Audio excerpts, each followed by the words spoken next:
Bonjour, alors aujourd'hui je voudrais te parler de l'Annonciation, un des grands mythes de notre société occidentale.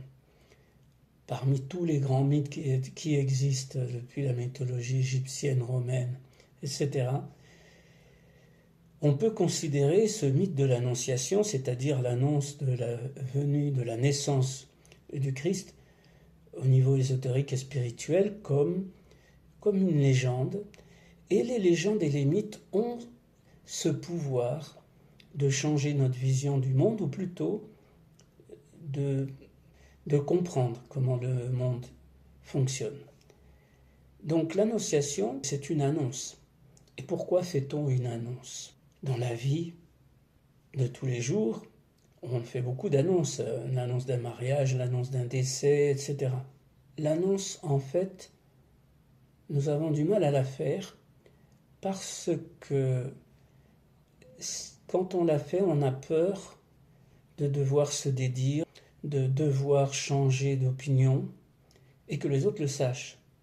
Il faut voir aussi par l'autre bout de la lorgnette. Quand je fais une annonce, je m'engage. Je crée ma réalité.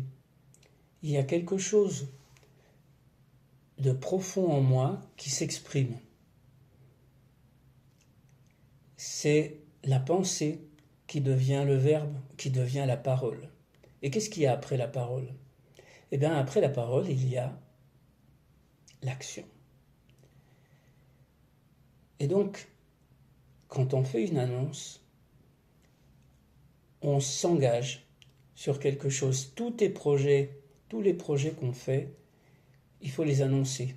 Parce qu'au fond, il y a toujours cette possibilité, quand on ne les annonce pas, de dire « Oui, de toute façon, il n'y a rien de vraiment défini, donc je peux changer d'idée. » Donc, quand tu as un projet, annonce-le, crie-le, fais-le à voix haute.